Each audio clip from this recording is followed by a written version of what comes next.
सबसे पहले जैसे हमने शुरुआत में अभी बात की मीता जी की लग्न भाव यानी कि हम खुद है, ठीक है। और लग्न भाव से सामने वाला जो घर है 7th हाउस, ये हमारे पार्टनर का है। इसीलिए 180 degree opposite to each other इस भाव को बनाया गया है, ठीक है। तो इसकी 2-3 मैं सिंपल टेक्निक्स बता देती हूँ, सब कुछ इधर मैं नहीं समझा पाऊंगी। सबसे पहले तो आपने क्या देखना है कि आपका लग्नेश और आपका सप्तमेश का स्थिति नवमांश कुंडली में कैसा है। मैं एक सिंपल एग्जांपल दे देती हूँ। अगर आपका टॉरस असेंडेंट है यानी कि वृषभ लग्न की कुंडली बनती है तो शुक्र आपका लग्नेश हो गया, ठीक है। तो उसका अपोजिट 180 डिग्री पर कौन सी राशि आएगी, तो स्कॉर्पियो आएगा यानी कि वृश्चिक राशि आएगी, यानी मंगल की राशि आएगी। तो आपने नवमांश कुंडली में क्या देखना है भाई, शुक्र और मंगल की परिस्थिति नवमांश कुंडली में कैसी है। अगर यह शुक्र और मंगल एक दूसरे से नवपंचम यानी कि ट्राइन योग में है, they are 9-5 to each other, तब। सेकेंड थिंग, जब शुक्र और मंगल एक दूसरे से 3-11 योग में यानी कि लाभ योग में है, तब। तीसरा, अगर शुक्र और मंगल यह कोई भी धर्म त्रिकोण कौन सा है हमारे कुंडली का, 1st house, 5th house and 9th house, all 3 houses are धर्म त्रिकोण ऑफ अवर चार्ट। तो मंगल और शुक्र आपका लग्नेश और सप्तमेश होके अगर प्रथम भाव में, पंचम भाव में या तो नवम भाव में मौजूद है, तब हम बोलते हैं कि इसका लग्न जीवन अच्छा होगा। इसके अलावा अगर मंगल और शुक्र अगर 6th हाउस में गए हैं, 8th हाउस में गए, 12th हाउस में, क्योंकि 6, 8 और 12 हाउस जो है इसको हम लोग बोलते हैं त्रिक भावास। They are not very good houses of our chart. परंतु अगर शुक्र और मंगल के ऊपर अगर गुरु की अच्छी दृष्टि है, अगर शुक्र की अच्छी दृष्टि, क्योंकि गुरु, शुक्र, चंद्र, बुध ये सभी शुभ ग्रह माने गए हैं, they all are mild planets, और यह हमें हमेशा बहुत ज्यादा ब्लेसिंग्स देते हैं। ये चाहते हैं कि हम कम से कम श्रम उठाए और हमें ज्यादा से ज्यादा फायदा मिले। तो अगर हमारा सप्तमेश और लग्नेश के ऊपर गुरु कृपा है, शुक्र कृपा है, चंद्र कृपा है और बुध की कृपा है, तो इस व्यक्ति का लग्न जीवन अच्छा व्यतीत होगा। तो ये मैरिज ब्लिस इन शॉर्ट मैंने बताने की कोशिश की है। उसके अलावा फिर हमें बहुत डीप जाके महादशा, अंतरदशा देखनी पड़ती। गोचर में अगर अच्छे स्थान में मौजूद नहीं है और उसके ऊपर अगर अच्छे ग्रहों की कृपा दृष्टि भी नहीं है, तो अवश्य हमारे पास ये लोग प्रॉब्लम्स लेके आ सकते हैं कि हम दोनों में अनबन है, या तो फिर बहुत अच्छा बन रहा है परंतु हमें संतति नहीं हो रही है, क्योंकि संतति के लिए भी गुरु ही कारक है। वो भी हमें नवमांश में संतति का भी देखना बहुत जरूरी बन जाता है, D1 चार्ट में भी देखना बहुत जरूरी बन जाता है। हाँ जरूर, अष्टक वर्ग एक अपने आप में बहुत ही बड़ा और बहुत ही अध्ययन और गहन विषय है, लेकिन मैं एक बात यहाँ बताना चाहूंगी कि अष्टक वर्ग में आप 2 चीजें देखिए। सर्वप्रथम आप भिन्नाष्टक वर्ग में जाके देखिए कि आपके सप्तम भाव में कितने बिंदु प्राप्त है, क्योंकि जो भिन्नाष्टक वर्ग मीता जी हमारे कुंडली का बनता है, वह भिन्नाष्टक वर्ग 8 बिंदु से हमें मार्क्स मिलते हैं। Total there is total of 8, और 8 में से हमें कितने मार्क्स मिलते हैं वो हमें देखना है। तो अगर आपका सप्तमेश, फॉर एग्जाम्पल अगर आपका 7th लॉर्ड जो है, अगर समझो वह बुध है 7th लॉर्ड, और आपके भिन्नाष्टक वर्ग में अगर ये 7th लॉर्ड मर्क्यूरी को 8 में से अगर 5 मार्क मिले हैं, 6 मार्क मिले हैं, 7 मिले या तो पूर्ण 8 मिले हैं, तो आंख मूंद कर आप उस व्यक्ति का अगर मांगलिक कुंडली भी है या तो खराब स्थान में भी सप्तमेश गया है, तो भी आप बोल सकते हो कुछ भी हो जाए तुम्हारी शादी होगी और तुम्हें शादी का सुख अच्छा प्राप्त होगा। ऑन द कॉन्ट्ररी, अगर सप्तमेश को 1 मार्क, 2 मार्क या तो 3 मार्क है, तो हम लोग बोल सकते हैं कि थोड़ा सा आपको स्ट्रगलफुल पीरियड मैरिज तय होने में या तो आफ्टर मैरिज दोनों का कंपैटिबिलिटी में हो सकता है। मीता जी, अष्टक वर्ग हम लोग जब गुण मिलान करते हैं या तो मैच मेकिंग देखते हैं स्त्री और पुरुष की, वधू वर का जब करते हैं तो अष्टक वर्ग काफ़ी हद तक हमें मदद करता है। सेकंड थिंग, सप्तम भाव में सर्वाष्टक वर्ग में कितने बिंदु प्राप्त है। अभी मैंने आपको भिन्नाष्टक वर्ग बताया, उसमें आउट ऑफ 8 है, परंतु सर्वाष्टक वर्ग में अगर आपको 25 से ज्यादा बिंदु प्राप्त है all together, then you can say कि आपको मैरिटल ब्लिस अच्छा मिलेगा। But if it is 18, 17, 19 below 25 को हम लोग बोल सकते हैं कि इतना शादी का सुख। हमने बहुत सारे चार्ट्स में इसको काम करते हुए अष्टक वर्गों को देखा हुआ है। छठा भाव जो है वो हमारे कामकाज का भाव है, रोजमर्रा का जो हम काम करते हैं, यानी कि नौकरी पे जाना आना। अभी तो वर्क फ्रॉम होम चल रहा है। उसके अलावा छठा भाव जो है ये हमारा प्रारब्ध का हाउस है। छठा भाव जो है हमारे सप्तम से 12वां स्थान है। तो ये एक तो आपके जो वर्क प्लेस है उसको एक सुखी वर्क प्लेस दिखाता है। शुक्र यानी कि क्या है, लग्जरी देने वाला ग्रह है, आपको सभी प्रकार की सुखद भावना देने वाला ग्रह है। तो अगर शुक्र अगर छठे भाव में आ जाता है तो आप जहाँ पर भी कामकाज करोगे वहाँ पर महिलाओं से आपका अच्छा परिचय होगा, आपका उनसे अच्छी बनेगी। या तो अगर नहीं भी बनती है तो भी महिला will be the reason for your growth, ये भी हम बोल सकते हैं। इसमें हम लोग अगर फिफ्थ लॉर्ड भी इन्वॉल्व है तो हो सकता है कि आपके काम की जगह पे आपके प्रेम संबंध भी हो सकते हैं और आप बहुत ज़्यादा किसी को अट्रैक्ट तुरंत हो जाते हो और तुरंत विश्वास करके आप किसी पर भी विश्वास करके आप आगे बढ़ने लगते हो। तो ये इन्होंने बहुत ज़्यादा संभालना है।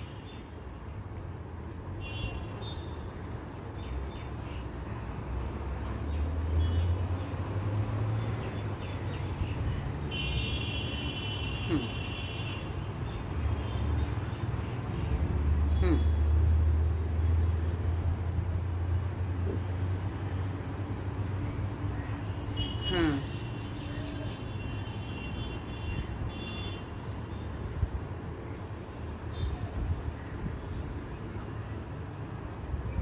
हम्म मैं पढ़ती हूँ, शायद मेरे पास भी दिख रहा है।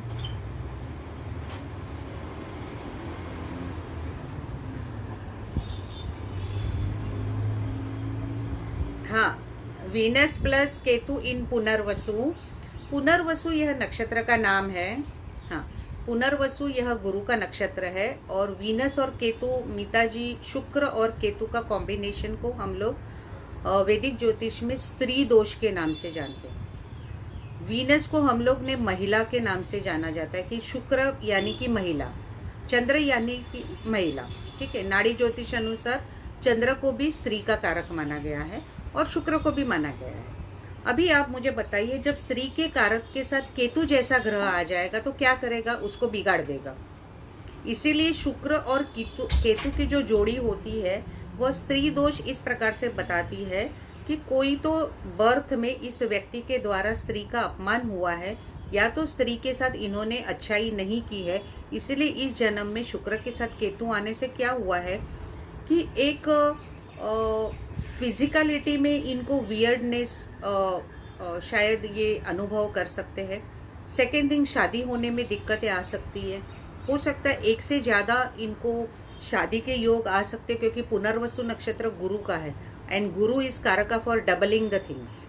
ठीक है, उसके बाद हो सकता है कि इनको शादी अंत समय तक तय होती है या तो एंगेजमेंट तय होती है, लेकिन all of a sudden without no reason उसमें दरार आ जाती है। हाँ, ऊपर से इन्होंने लिखा है कि वीनस मेरा आत्मा कारक ग्रह है। ठीक है, तो आत्मा कारक ग्रह यानी कि जिस ग्रह की सबसे ज़्यादा हमारी कुंडली में डिग्री होती है उस ग्रह को हम लोग आत्मा कारक बोलते हैं। ये जैमिनी सूत्र है। जैसे हम पाराशर ऋषि का हम लोग बात कर रहे हैं वैदिक ज्योतिष, उसी प्रकार जैमिनी सूत्र में जिस ग्रह की डिग्री सबसे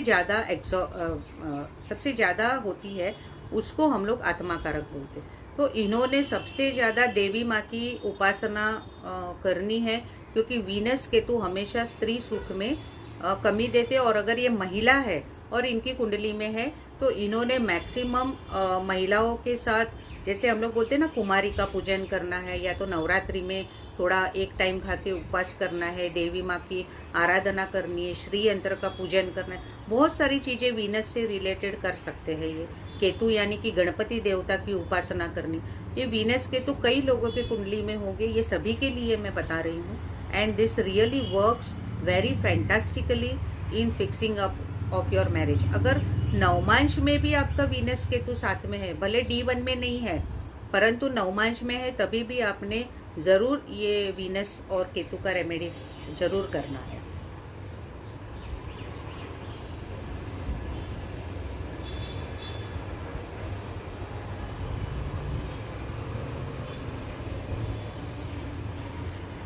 ये तो D1 का इन्होंने सवाल पूछा है, नवमांश का पूछा ही नहीं है। सुमित अरोरा, सुमित नवमांश में पोजीशन बताइए आपकी 7th लॉर्ड की, क्योंकि केतु 6th हाउस में आ गया, इसका मतलब इसको कभी भी अपने कामकाज से ये सेटिस्फेक्शन नहीं देगा। And Ketu is again hindrance and obstacle in fixing up of marriage और sustainability of marriage, that much I can tell about it.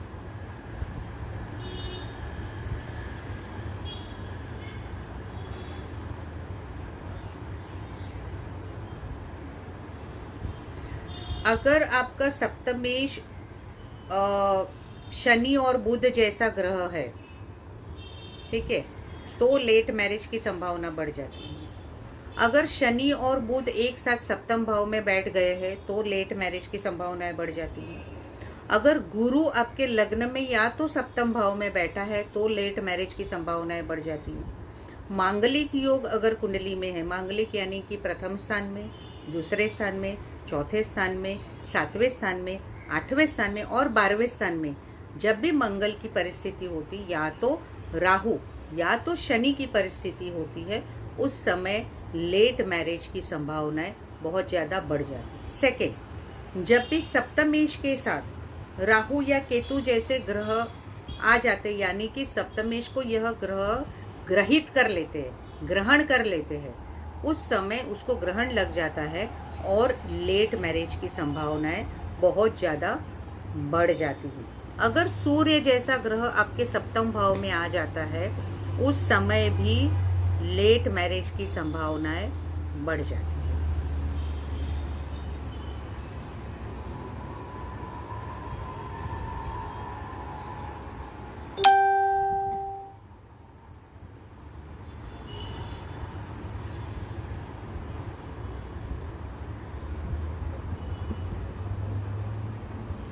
इन्होंने लिखा है हेवनली क्रेसेंट ने, D1 सप्तम में गुरु है और D9 में 6th हाउस में शरीर और सूर्य, शरीर ने शायद शनि लिखना है इनको, ठीक है।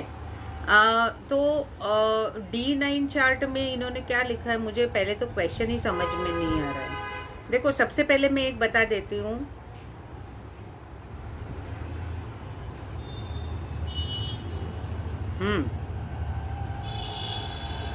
इसका मतलब D9 में इनका कन्या लग्न बन गया है, ठीक है।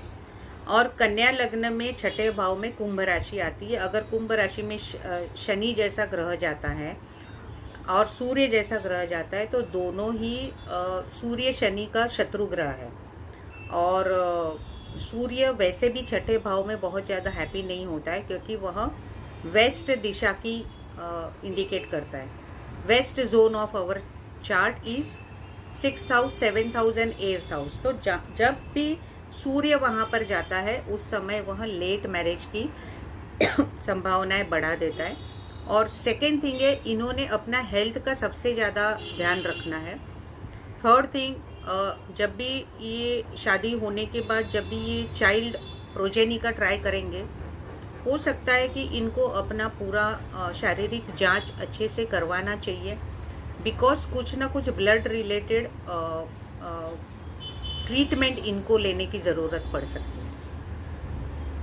रिक्वेस्ट एवरीवन, आप ना सीखने के हेतु से आप प्रश्न पूछिए कि आपको नवमांश में आप क्या सीखना चाहेंगे। This is related to your personal charts. तो इसको तो मैं जब आपका चार्ट देखूंगी तभी जवाब दे सकती हूँ। क्योंकि ये वन लाइनर आंसर्स में क्या होगा, आपको संतुष्टि नहीं मिलेगी। और आप इट इज़ बेटर कि अगर कुछ अच्छा आप सीखने के हेतु से अगर कुछ पूछेंगे तो ज़्यादा अच्छा होगा। वैसे इनका मैरिज लाइफ सूर्य, मंगल और शुक्र और बुध, इतने सारे ग्रह जब नवम भाव में चले जाते हैं, वो भी धनु राशि में, इसका मतलब इनका मेष लग्न का कुंडली बन रहा है। ठीक है, तो इन्होंने सबसे ज़्यादा तो शुक्र का ध्यान रखना है पूरे चार्ट में, क्योंकि मेष लग्न में शुक्र मारक और बाधक ग्रह है। सूर्य अच्छा है, सूर्य फंक्शनल बेनिफिक प्लैनेट है, but this will not work, this will definitely give lack of marital bliss to this case. क्योंकि जब कैप्रिकॉर्न आपका 9th हाउस में आता है, इसका मतलब आपका टॉरस असेंडेंट है।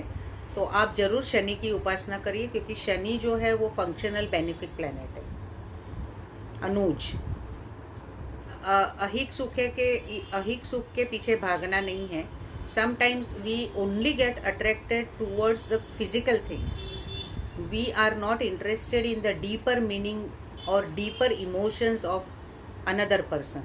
So that way विश्वास has to take care. Good thing, 7th lord जब 11th house में जाता है, इसका मतलब अगर ये बेनिफिक प्लैनेट है 7th lord, then there will be good friendship between spouse, like husband and wife में अच्छा दोस्ती होगा।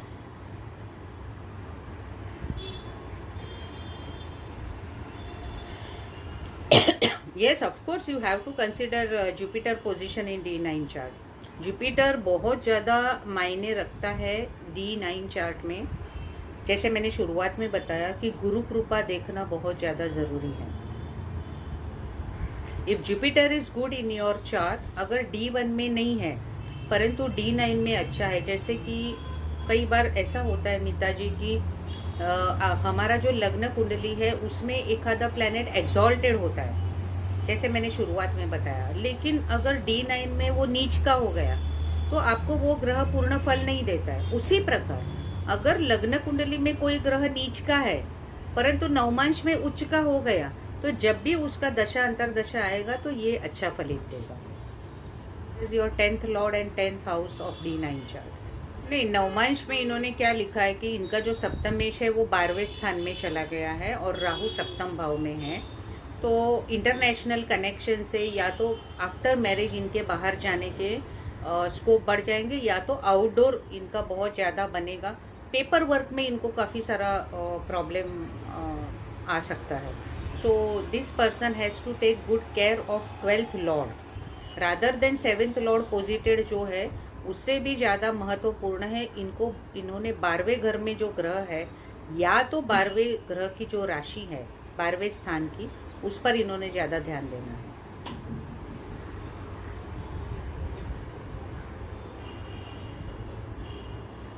जैसे राहु अगर 12th हाउस में चला गया नवमांश कुंडली में, अगर आपका 3rd लॉर्ड, 9th लॉर्ड और आपका 12th लॉर्ड एक दूसरे के साथ नवमांश में कनेक्शन कर रहे हैं और 7th लॉर्ड को एस्पेक्ट कर रहे हैं, तो ज़रूर आपका स्पाउस फॉरेन से रिलेटेड हो सकता है। आपका 7th लॉर्ड अगर 12th हाउस में चला गया तो भी आपका स्पाउस इंटरनेशनली कनेक्शन में आ सकता है। Parth Dattani, how are you?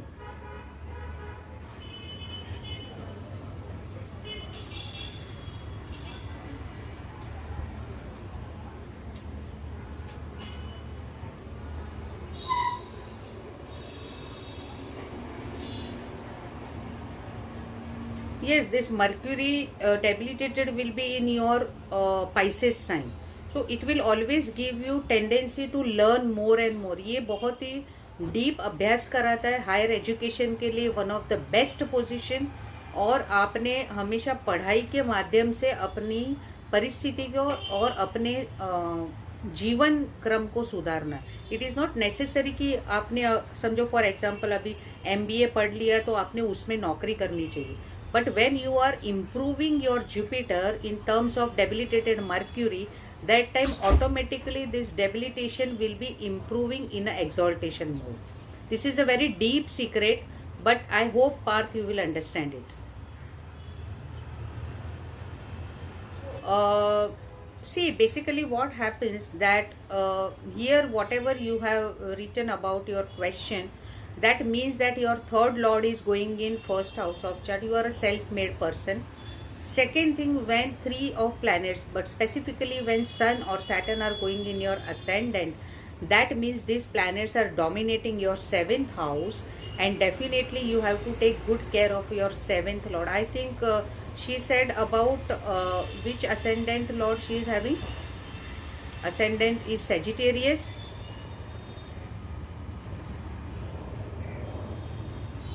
Yeah, please read it again.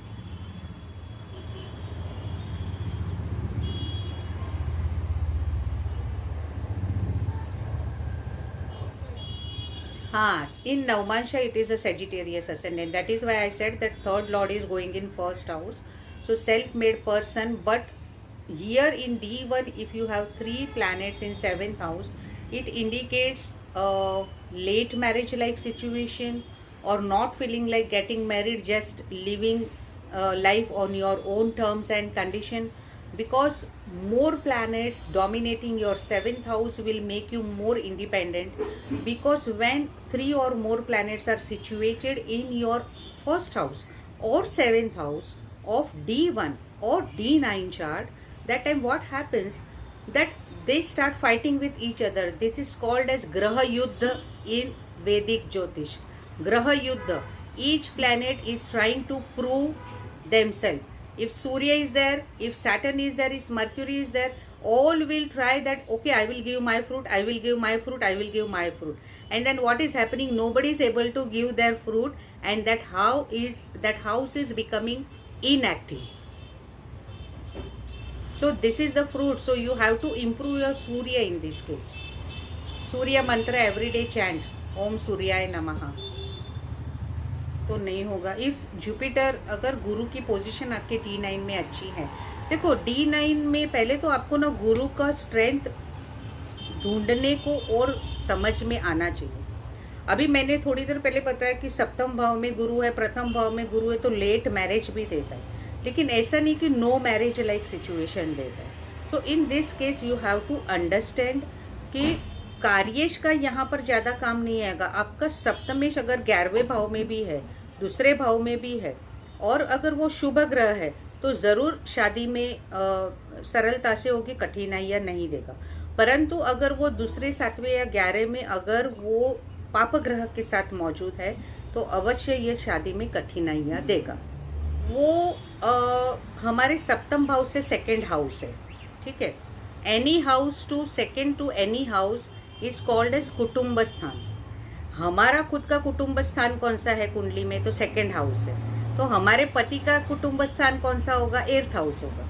तो हमारे इन-लॉज कैसे होंगे? वो एर्थ हाउस में मौजूद जो ग्रह होते हैं उस अनुसार हम लोग डिटेक्ट कर सकते हैं. अगर अच्छे ग्रह मौजूद है तो आपको अच्छा ससुराल मिलने वाला है. अगर पाप ग्रह है तो सब आपसे नाराज रहने वाले हैं. परंतु अगर जमाई है तो जरूर खाने पर बुलाएंगे, चिंता मत करो.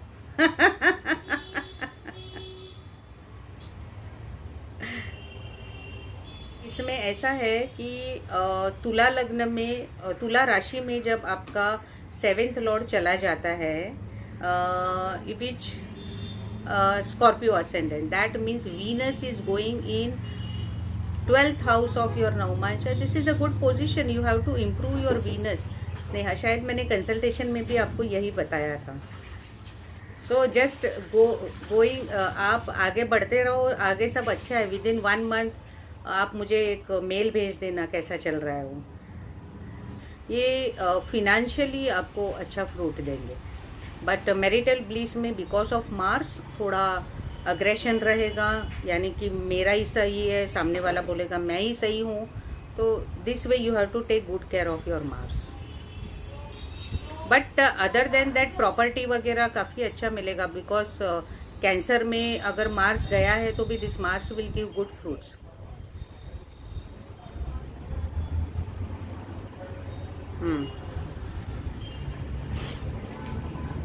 हाँ, this is the Meeta ji, ये हेवनली को हमने ऑलरेडी अभी थोड़ी देर पहले, you asked me to answer in English, तो वी हैव आंसर्ड हर और हिम. अच्छा, ये हेवनली ने भी कुछ तो शायद पूछा था. हाँ, ओके ओके ओके। हाँ, D9 का, हाँ, सप्तमेश, हाँ,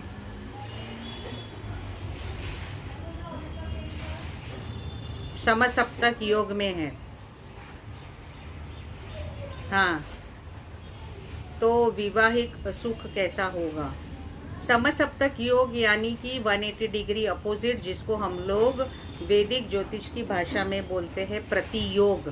तो इसमें ऊंच नीच यानी कि जैसे हम लोग ड्राइव पर जाते हैं तो जब भी वो बम्पर आते हैं तो रोड ब्रेकर आते हैं तो हमें थोड़ा सा रुक के जाना पड़ता है, उसी प्रकार से आपका लग्न जीवन होगा। Okay Sneha, I will see you very soon. आपकी इच्छा जरूर पूरी, I will pray to God that, please please.